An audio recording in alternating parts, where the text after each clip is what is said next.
My name is Scott Challoner, and you are listening to the Leaders Council podcast for the people who run the country and the people who keep the country running.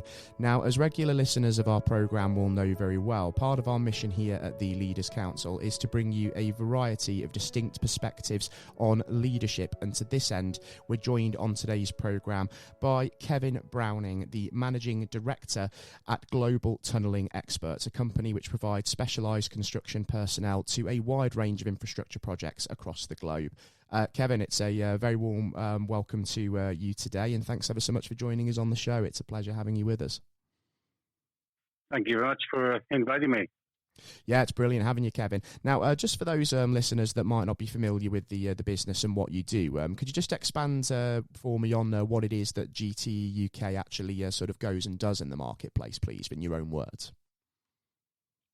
Okay, Global Tunnelling Experts are basically an agency stroke subcontractor, and what we do is to supply key personnel primarily to the tunneling industry. We don't only do this in the UK. We're currently working in 48 different countries in the world, throughout the world, and we have a mother company, which is a German company called Herrenknecht. And they are responsible of manufacturing and providing around about 80% of the big bore machines that you hear or see, if you like, building metros and underground systems in cities and across the country and under the lakes and the likes, if you like. Certainly at the moment in the UK, there's a vast amount of tunneling going on, and we're rather busy. Absolutely so, and we're at a time now, aren't we? We're recording this podcast on the 7th of September 2022, so of course our new Prime Minister has taken office this week, of course, Liz Truss, and she's going to have a lot on her plate, isn't she, in your particular industry, the construction sector, if we call it that, because there's a problem, isn't there? There's a fundamental problem where there's a great deal of workers that are being forced into tax avoidance by some of the major contractors, and the long-term consequences for your business and for the worker are financially catastrophic as a result of that. So, Kevin, why is that such a huge problem at the moment for the industry? Well, I think it's supply and demand. I mean, there's an unprecedented amount of work in the tunneling construction infrastructure at the moment throughout the UK, which has added pressure on it because there's major infrastructure projects going on in Australia and the Middle East, of course, and other countries, America. So the demand on personnel has never been greater in the 30 years that I've been involved with this business. And therefore, the challenge to get the right people or the people on the projects from the joint ventures that come together and to be awarded certain sections of major projects, if you like, is so great. Companies will use pretty much any tactic they can to entice the right people, if you like, onto their payroll. And I suppose when we're seeing sort of umbrella companies being taken advantage of by employers to sort of avoid paying out the right sort of national insurance contributions, amongst other things. There was sort of a little bit of a hint that this could finally be addressed by ministers in the form of the IR35 legislation, but obviously that's been very badly managed. That's not being enforced properly, and so to date, I suppose we're still awaiting for some sort of solution on essentially what are acts of tax evasion by businesses in the industry, and so that's something that I suppose the new Prime Minister needs to stamp out to try and level the playing field. Well, I totally agree. And the major concern I have is that in many cases, there are a lot of people, workers, employees, if you like, who are not disencouraged to work CIS, self-employed, if you like. in order to get the job, and it pays well. The industry pays well, and the added incentive, of course, if you're only paying or not paying as you would be if you were fully employed by a company, if you like. You know, you've got the national insurance, your own national insurance contributions, which are avoided, of course, if you're working self-employed. In a sense, I think it's £9.20 a week or something like that you can pay as if you're self-employed, as rather to the normal 11 plus whatever percent it is. And then, of course, there's the employer's national insurance contribution, which is 15.3% now, I believe.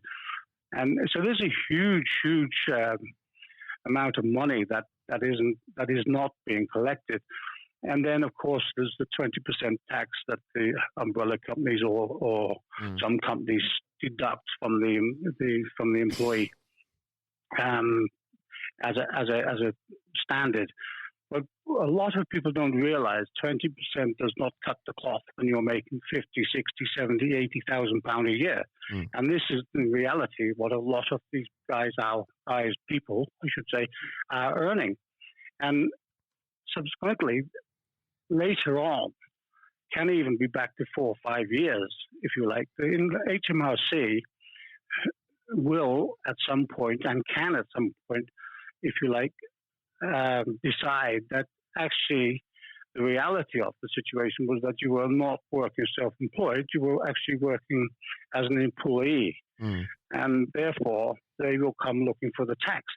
And the major concern I have, and I really am concerned about it, for young people or any people at all, if you like, who have actually got married, they've got the first house, they've got a mortgage, they've got the car, maybe on HP, and then 1 year down the line, stroke 2 years down the line, the HMRC will drop a brown envelope through the door demanding 20, 30,000 pounds for tax, unpaid taxes. Now, for many of the major companies, if you like, JVs, I'm sure that they're more than capable, and many of them possibly will have, put aside a reserve in case such a thing happens. But in reality, most people, individuals, will not put this 30%, whatever it might be, cash aside just in case. So the reality is that with the escalating costs of household bills and energy, etc., as well as getting a bill through your door, it can cause people to hand their keys back from the house, families to break up, children to be split up from their families. It's catastrophic, and it has to be addressed now.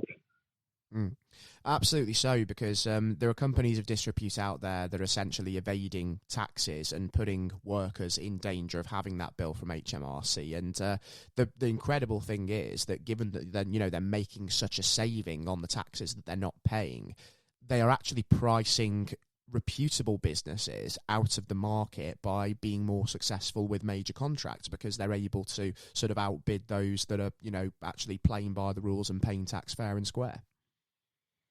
That's without a doubt. We see this regularly, if you like, from global tunneling's point of view. We are immediately 25% more expensive than our competitors because we insist on working PAYE. This is the legal way. This is how the government, the laws of this land have instructed us to work. And we will work within the boundaries of the law, and we continue to do so. But it does, and it definitely has had a detrimental impact on our turnover, if you like, and our business. The problem arises is where we are now with it currently, as we are involved with so many other projects throughout the world. Companies like Global Tunneling Experts are actually seriously considering whether we should continue to be punished, if you like, for trying to work legally here. And why don't we take our skilled workforce and go and work in the other countries that we are also involved with? There's major projects. For me, Britain first, and we have a huge opportunity now with the infrastructure program that has been laid out in front of us to get this right. And I want to be part of it. We want to be part of it. And I want someone to understand what I'm saying here. It's not only the tax side of it, or the national insurance contributions avoidance. It also restricts us from developing, if you like, the younger and people with compatible skills to come into the market and work with us and develop themselves and better themselves, if you like. I completely understand, yes, because the issues around sort of the skills gap in the industry are incredibly well documented, because since Brexit, obviously there are issues with immigration now and visas. We can't just go and tap into the European workforce anymore where there are skills shortfalls, but also there's a lack of skilled labour within this country as well, and we do need to be teaching young people and give business the resources to be able to do that. But again, I mean, it all comes down to having the financial clout to be able to do it, doesn't it? And we're talking a lot about that. We're talking about a lack of resources, and it's just galling, isn't it, in a sense, that we're talking about the government needing more money to be able to help subsidise energy bills, this, that and the other, and they're missing out on a lot of money that could be going into the public purse from obviously tax avoidance in the industry from those sorts of companies that we've been talking about. Well, absolutely right. I mean, the without a doubt, at the moment, the immigration office in the UK, if you like, it's chaos. It's absolute chaos. The Brexit came. They were not prepared for the volume of work that was to come with it. I think not only immigration, but I think there were many industries were caught short, if you like. But, we've had time. We've had a lot of time. I know the pandemic was there, and I know that people are still, if you like, in many cases reluctant to come back and work from the office, and, it's quite comfortable working from home and one thing or another. However, for us to maintain the flow of skill that we need to bring in to support our ambitious infrastructure program here, then it has to be addressed. The answer, if you like, in regards to the visa application system and one thing or another, seemed to have been, let's introduce another restriction by bringing in a B1 English test before you apply for your visa. Now, this is not an easy test, and I don't speak English very well. But, I know the B1 English, and this is written and spoken, if you like, and it's a serious level of language understanding, if you like, which eliminates a lot of skilled people, and which is unnecessary, in my opinion. We've worked here with people, and we work all over the world speaking English in countries that that don't converse with us as well. So, a skilled person is a skilled person, and they can work side by side. The cost of the application, which is it's thousands. We're talking of thousands of pounds for me to bring one skilled guy from Europe into the United Kingdom to do a day's work on a tunnel. Currently, is going to take 10 weeks, up to 10 weeks, can take up to 10 weeks to get the visa in place. And then it gets better when you land in this side of the pond, if you like. You then have to start training, and there are so many training courses now, which are unregulated. It's another handicap system that we have in place. There are so many different training organizations, if you like, run by CITB and others, if you like. So we are given a list of qualifications that a specialist needs to have before he comes to work on a specific project in the UK. But even those differ from project to project, which just confirms what I said, that they are not regulated, but they are adapted for a specific project or a site, and this is what you have to comply with. But it's a lot of money. So the reality of it is to bring one guy from the other side of the in Europe into the United Kingdom, go to work 12 weeks, and probably in excess of £4,000 or £5,000, which has to be paid before the guy does a single day's work, or the person does a day's work. And then, of course, I mean, you're running the risk as well of that person then going and doing all of that training and then not sticking to the job for a particularly long period of time. I mean, they're well within their rights to leave after a certain number of months or even a year, aren't they? But as well as that, like I say, you're having to go and spend all of this money to bring in skills at a time where skills are needed. But it's also a time where, you know, we're the soaring inflation, the soaring energy costs, and businesses are being advised to, you know, cut their cloth, tighten their belts accordingly. So it's a catch-22 situation, isn't it? Well, it is. I mean, you know, if you look at it from a basic ground floor level, if you like, you know, if you look at it, how things were, if you like, you used to have back to work teams, if you like, where somebody who hasn't been so fortunate, maybe jail or maybe illness or something like this, and to get back into work, then you had places for these people to go, and they would match them with a construction company that they knew, a group of whatever, kind of like a job center sort of situation, but in a more one-to-one basis. So taking a person, if you like, and persuading a company like GTE or a construction company to take this person on as a laborer, not only have you got to convince the company that this person is actually good for the shot, if you like, or for a chance, but you've also got to suggest or got to come up with the cost of the training for the person to go there. You're asking for two punts. First, take a shot on this chap who hasn't necessarily got a lot going for him, but also, by the way, we need £2,000 worth of training. Would you pay for that? And difficult.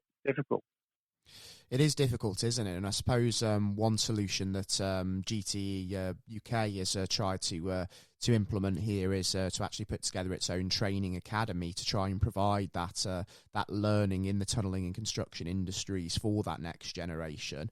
And I suppose that you're doing that because essentially, I mean, you obviously want to help sort of upskill the next generation of labourers in the industry, but you've almost kind of had your hand forced into doing it as well, because you mentioned there are a lot of training providers out there today. A lot of them are unregulated, and this is almost an opportunity for yourselves to kind of take the matter into your own hands, I guess.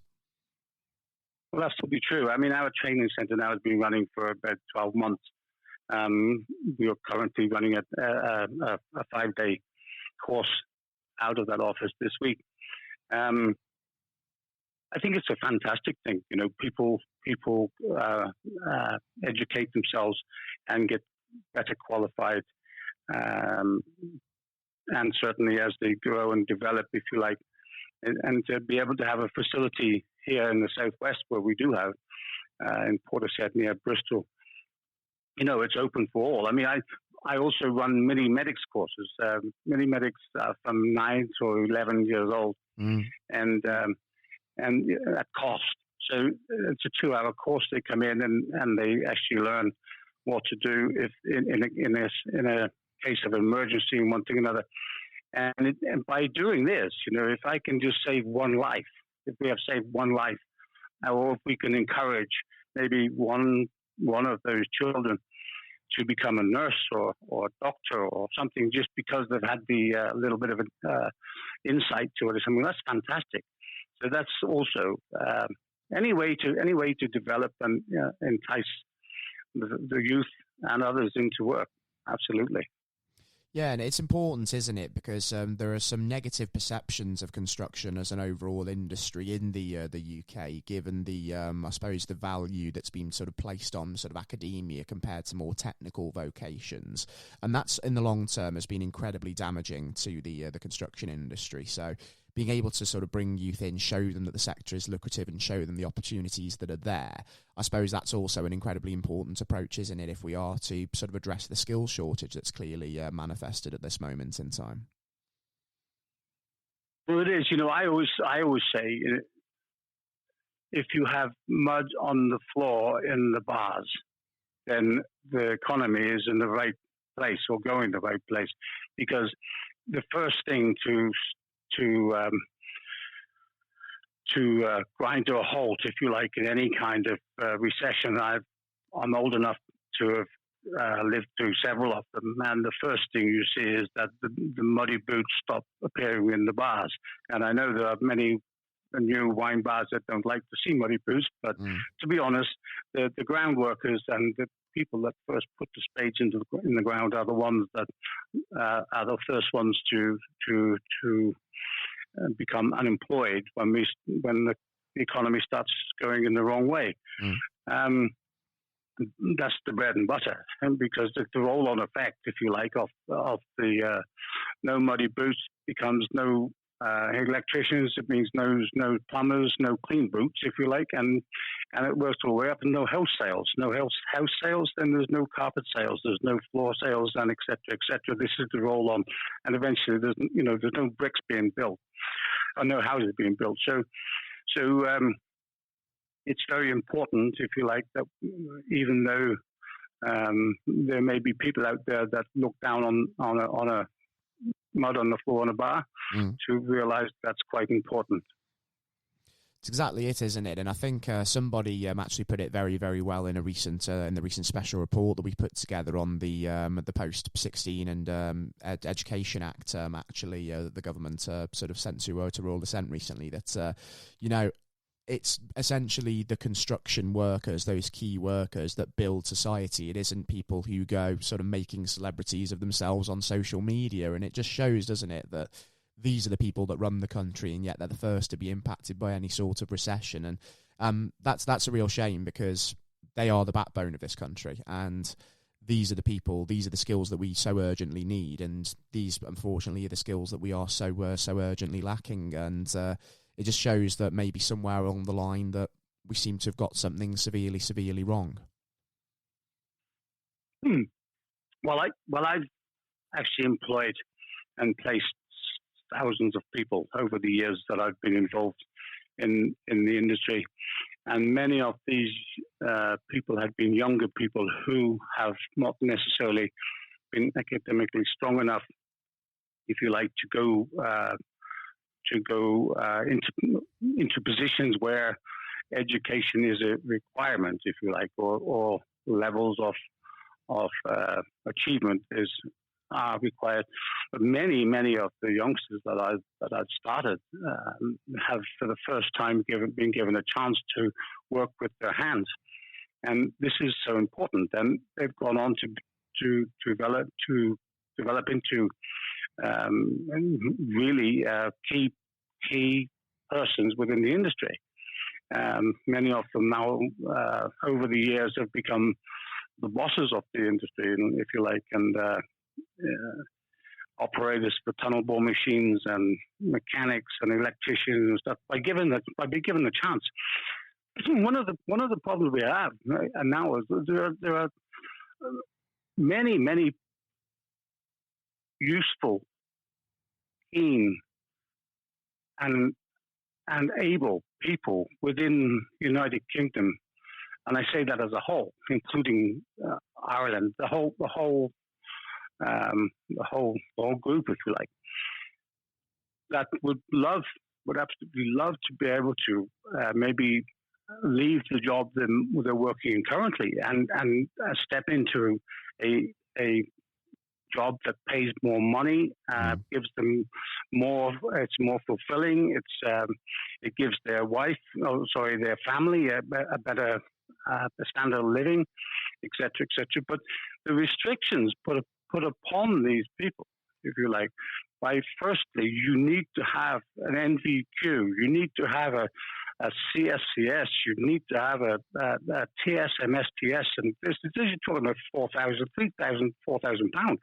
With these, plus the time off to be able to get these qualifications before you're able to be given a shot or even a chance to apply. Or, I mean, I always say, a mechanic is a mechanic, and it's compatible skills. We have thousands of people who are more than capable of doing the work, but they need to be familiarized. To familiarize somebody in a different part of equipment or something like that is far cheaper than it is to train somebody from new. That's exactly the thing, isn't it? And it isn't easy for somebody who wants to transition into a different industry to access the training and the skills to be able to do that. And so that's something that we do, I think, really do need to focus on in this country, rather than, of course, just focusing on sort of that younger demographic, which seems to be the target of a lot of government schemes at the moment. And I suppose that's the beauty of what GT Training Academy is doing, isn't it? It's targeting every age group, and it is education as well that is CITB and City and Guilds accredited. So I suppose that your ambition for that in the longer run is to, hopefully try and make that difference, and obviously also entice that younger generation, but give opportunities to those older people as well that do want to transition into different careers and different industries. Absolutely so. But where we go back to the beginning, where companies like GTE are being, if you like, restricted to the access of the major projects that were ongoing at or being developed within the United Kingdom, then there's companies like us that would love to bring more of these people into the market, being restricted by, if you like, being held off, or being other joint ventures being reluctant to work with us because they know we're more expensive. We are only more expensive because we are working legally. We are not more expensive because we're making vast amounts of profit, if you like, against people that they're working with. Yes, exactly. And this is where now, there needs to be that levelling of the playing field, because there are so many businesses out there that, of course, are, have their hearts in the right place. They want to make that difference and, plug that gap in the industry. But because of the discrepancies of the playing field within the sector, that's a problem. It's hampering businesses from being able to make that difference. And it's a vicious circle, isn't it? You want to make that difference. You want to be able to roll more of this out, but obviously because you're a law-abiding business, you're almost being prevented from doing that, and that should not be the case. And I suppose now for this new cabinet that we're seeing, this is something that they need to be addressing. And we talked a little bit about earlier IR35 and how that's being mismanaged. So do you think maybe looking again at that legislation might be a solution for this issue, or do you think that perhaps going and looking at something completely different as a way of addressing this might well be the way to go from your perspective?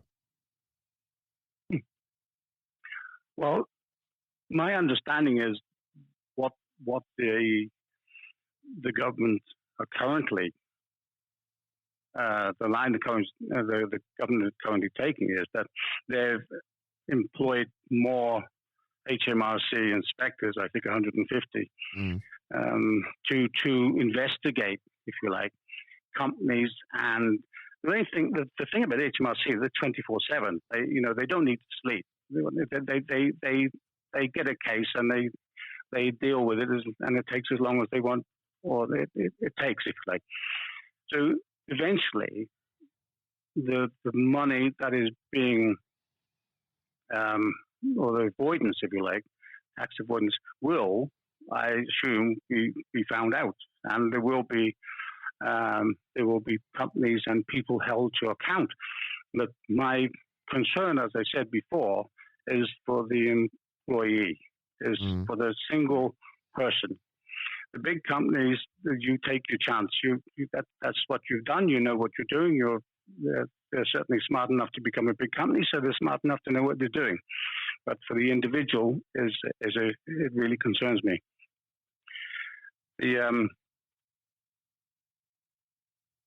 Yeah, it's a problem, isn't it? Because like the issue that we're seeing is that these businesses are committing acts of tax avoidance, and what's going on is the consequences when HMRC are eventually cottoning on to what's happening are falling upon the individual affected because they are not registered accordingly, and that's entirely down to the umbrella companies being used by obviously these big corporates, and they're avoiding, of course, any kind of sort of retribution for the actions that they've done. It's all falling upon the individual, and yet they're benefiting from that. And so you're absolutely right. The concern is for the individual. And what is quite staggering as well, sort of from my personal perspective on this, is that there's a huge lack of awareness of this and a lack of real publication about it. And I suppose there needs to be a real sort of bit of sort of legwork from the government on that front to sort of raise awareness to individuals that, you know, this is happening.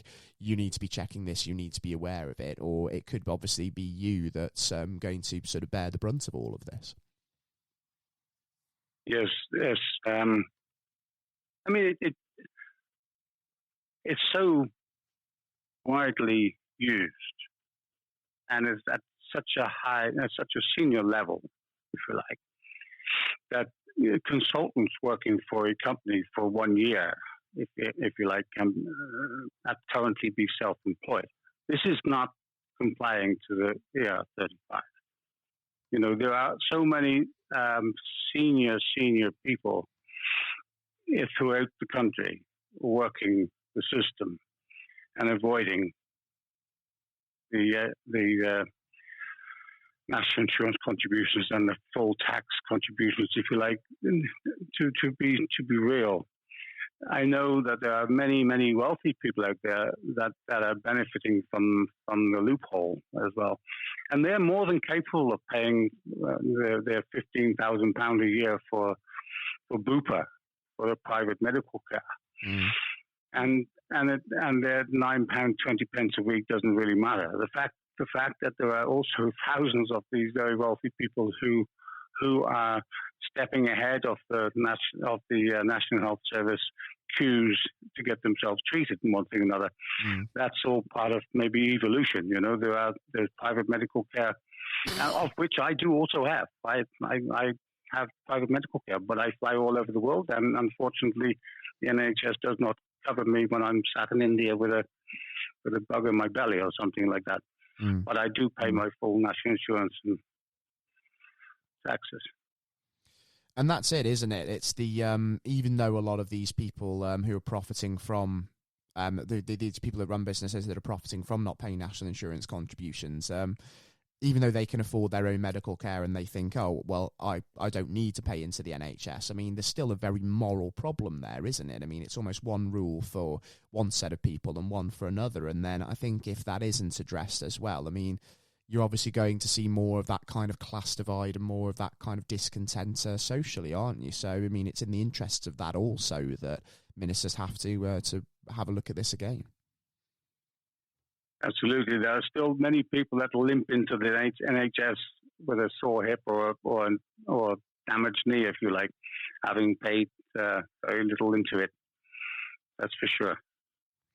And it's essentially, it's quite sad, isn't it, that obviously we've been in a period of time where I know that the new Prime Minister has made very clear she plans to reverse the national insurance increase brought in at the beginning of this year.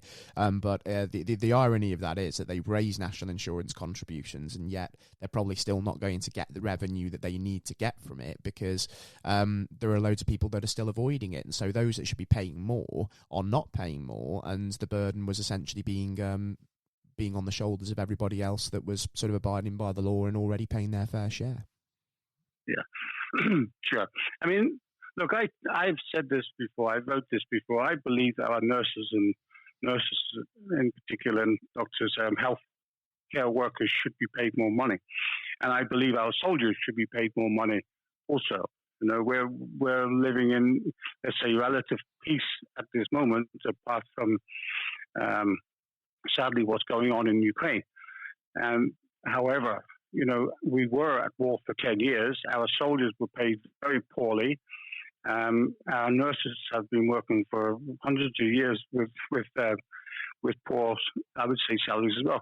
But I'd also say this, I wrote in my last article, I would like to see our new leader and her team, if you like, also to address the top of file.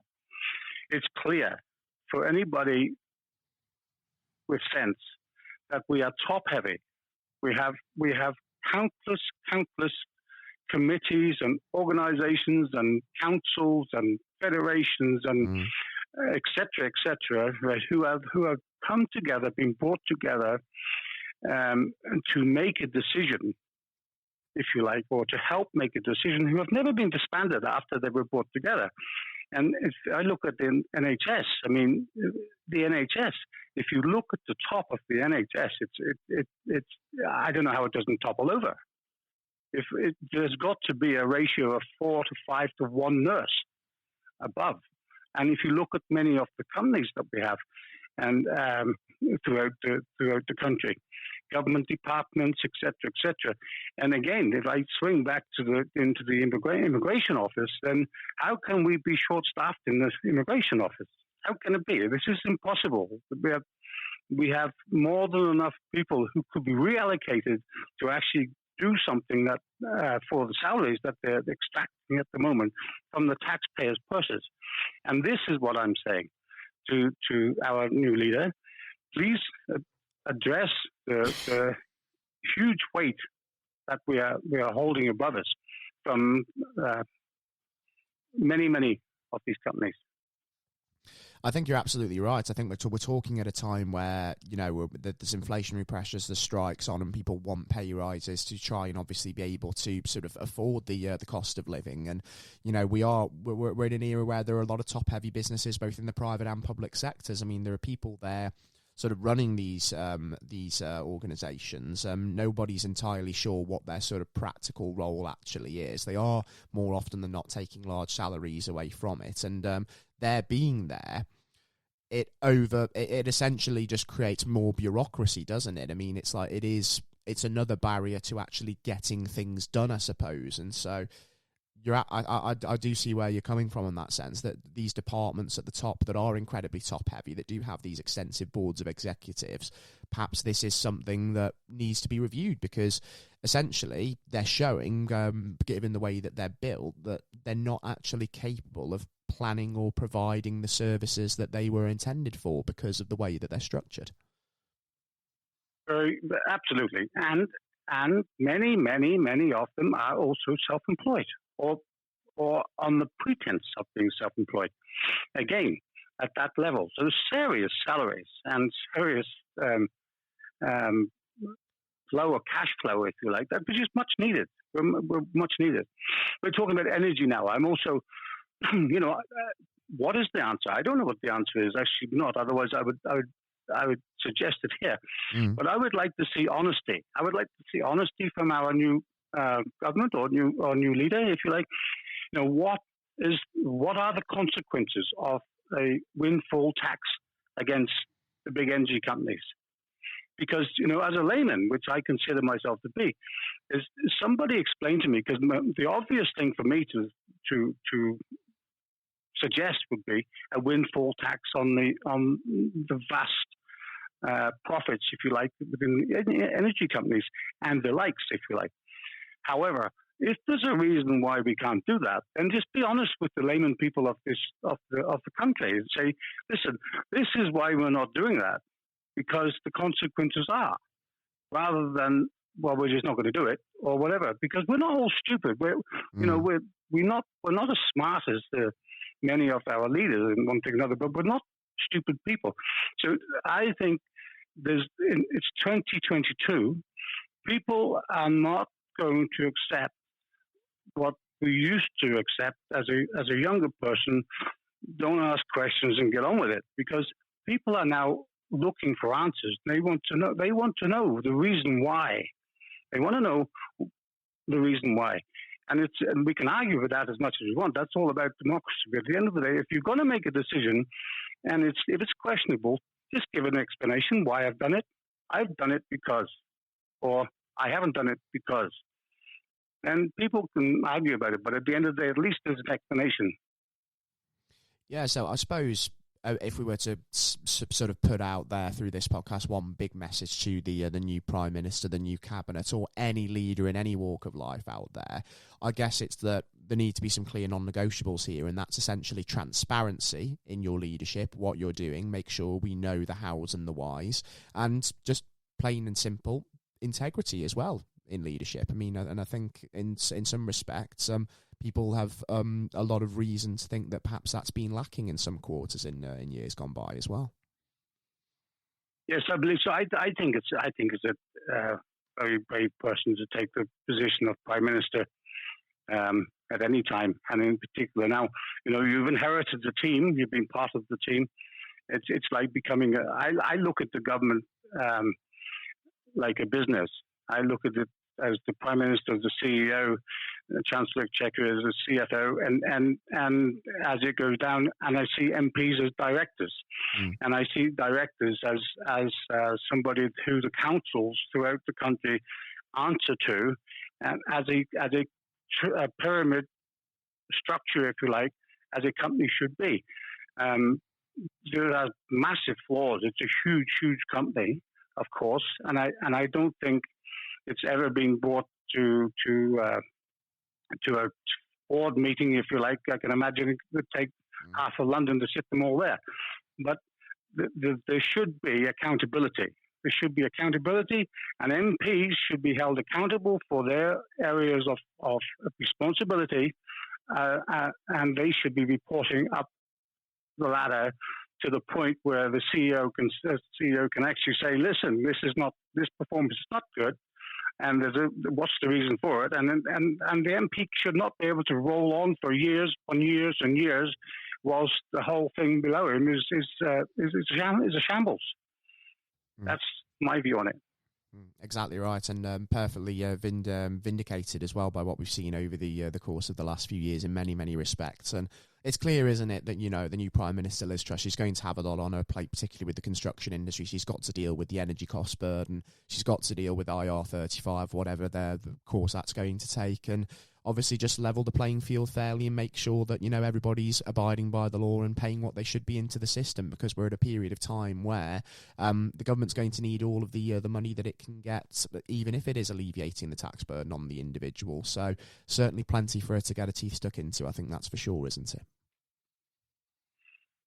Absolutely. I wish her all the luck and good health in the world, and I honestly hope that there's enough integrity left within the party to realize that if they do not get it right this time, then they will be certainly looking for futures green. Absolutely so, and just looking to the future as well, in the context of your own business, Kevin, just before we wrap up on the programme today, for yourselves at Global Tunnelling Experts and also the GT Academy over the next sort of 12 months or so, if we put that initial time frame on it, what are some of your sort of priorities going to be as we try and sort of navigate the current economic situation, and what are you really sort of hoping to achieve in that time? Well, the challenges I see ahead of us are the same as everyone, our competitors have. It is manpower.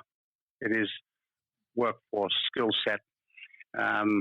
We simply do not have enough available in this country. We will have to outsource from our friends across the water in Europe and further afield. And why shouldn't we? They do it to us also.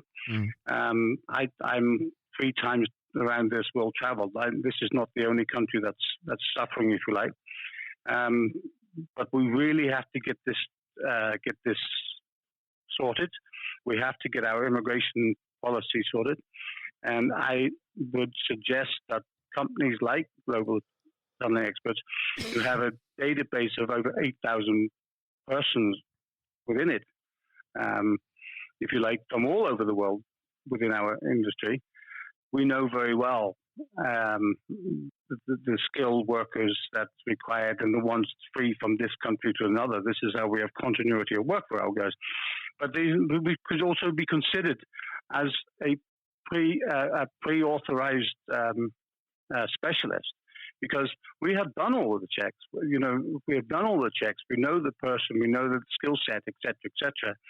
So, to limit the time, the process of actually getting that specialist on the ground here, then I would suggest that the government looks at companies like mine and says, look, these guys are operating worldwide. They have credibility. We're one of the first companies in the country with the sponsor license. We've been doing it for years, and we have never up to this point made a mistake, and we won't make one now intentionally, if you like. Duty of care for the people coming from abroad or anybody else that works for us. So that's the challenge. The challenge is also to win work. So we are winning work, but certainly not in a scale where I'd like to see it. I'd like to see us being supported, and I would like to say to the joint ventures and companies throughout the country, don't be afraid of GTE. If you're working legally, then we're your friends. Absolutely. You're doing nothing wrong working with us. We have a great past and we have a great future.